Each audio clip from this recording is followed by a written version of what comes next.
Welcome or welcome back. This is your curious European friend. And in this video, we're going to be looking into the War of 1812 because you guys asked me to look into that. I think after I made... which video was it? Was it the Great Lakes video, maybe?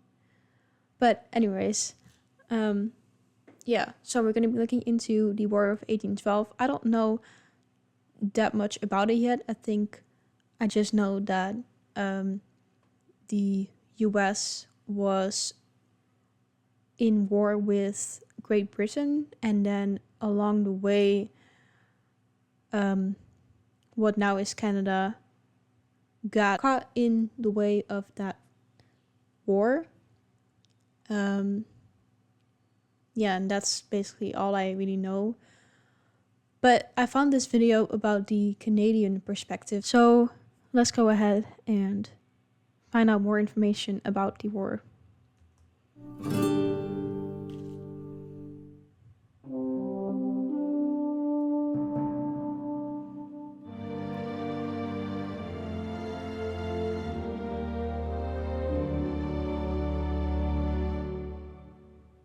We were the meat in the sandwich as far as this war was concerned. The war was between Great Britain and the United States, but because the United States couldn't reach Great Britain, Canada was the stand-in.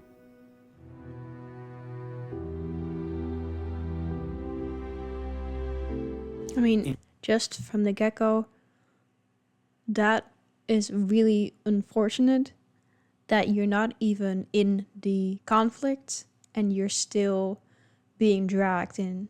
In Canada, it was an important war. It helped create a sense of Canadian identity. Indians, whites, British, French Canadians, American loyalists who had gone to Canada, people who you might have thought wouldn't have gelled very well, all came together to help repel the American invasion of Canada.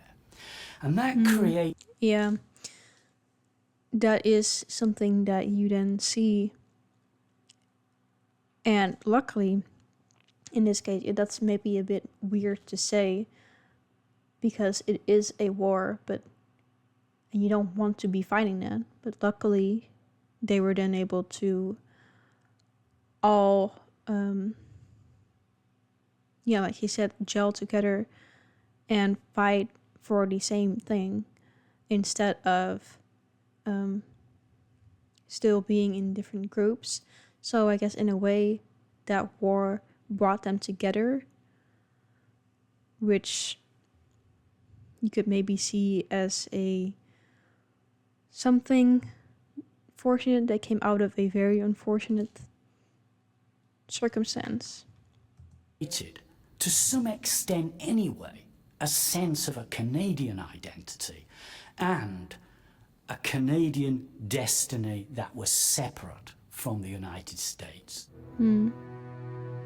So what he's saying is that essentially helped them, separate from the American, the US identity and create their own because of what happened. For Canada, the lands and the freedoms that the people had worked so hard to preserve were still theirs. There was a greater sense of belonging and allegiance. People knew that they had fought for this and they felt a sense of cohesiveness, so that there was an even greater sense of loyalty.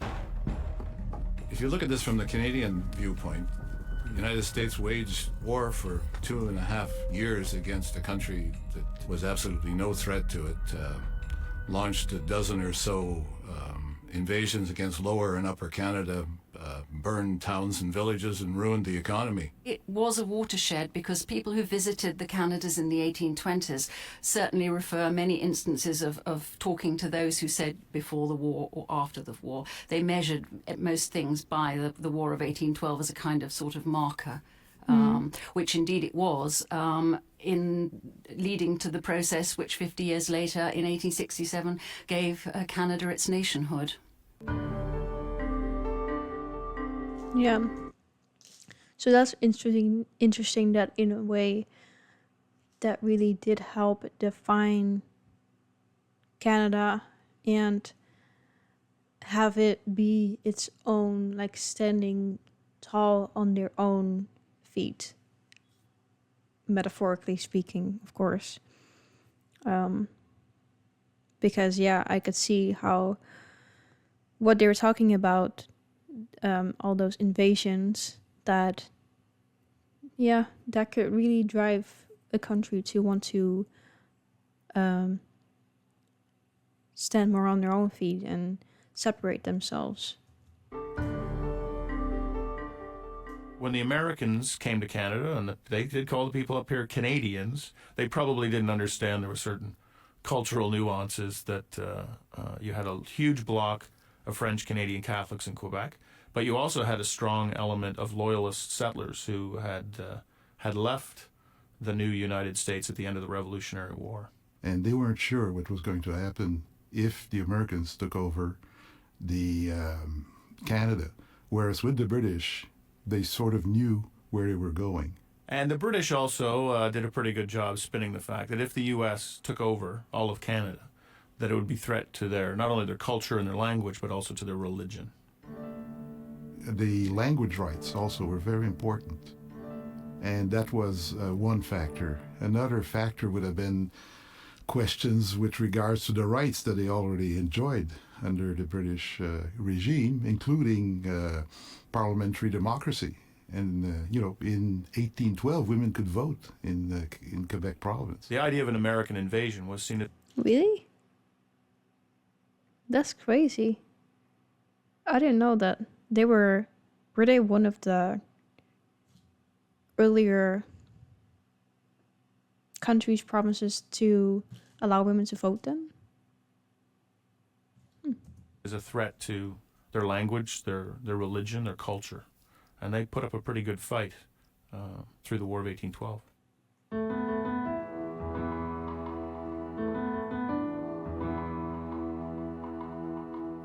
I think over a long period of time, the Canadians gained something from this because it became part of our founding history. There was a unifying incident that people were able to coalesce around.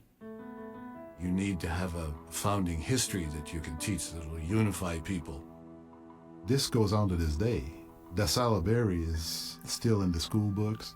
Every town in Quebec has a Salaberry street somewhere and a Shadowgate street in another place. Laura C. I don't know what that means. What he just said. Let me see. School books. Salaberry Street? Every town in Quebec has a Salaberry street somewhere and a Shadowgate street in another place. Are those names of soldiers or something? I'm afraid to sound like really stupid here, but yeah.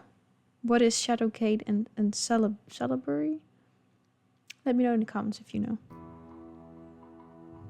Laura Secord, Isaac Brock, Tecumseh.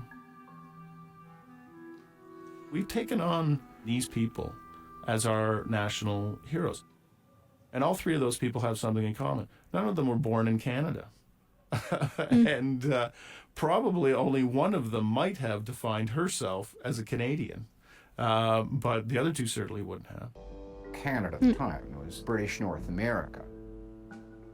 A Canadian at the time would consider a British regular soldier one of their soldiers. That attitude continued on in the Canadian psyche, so it becomes Canadians beat the Americans at Chrysler's Farm. Canadians beat the Americans at the Battle of Queenston Heights. Canadians captured Detroit. Canadians burnt the White House, but the British lost the Battle of New Orleans.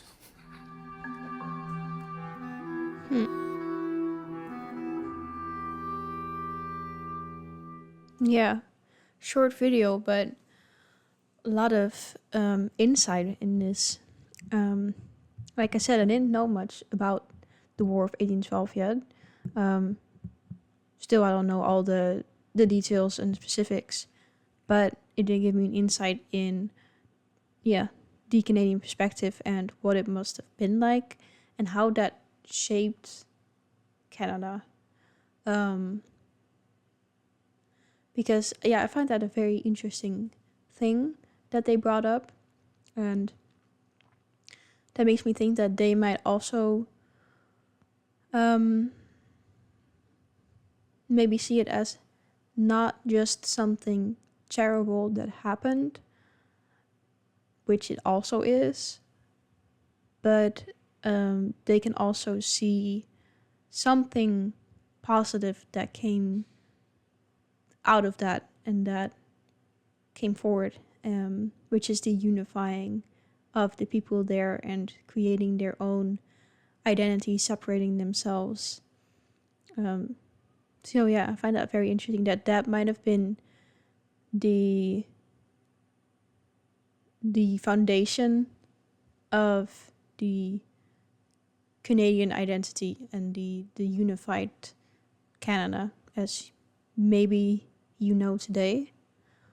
I don't know if that is true, but that it makes me think that from watching this video. So let me know what you think about that, if that is the case, or if there maybe were other incidents or things that happened that helped shape Canada as well. Really great recommendation that you guys made. And I'm glad to have watched this. So, like always, if you have any more recommendations, let me know. And I hope to see you in my next video very, very soon.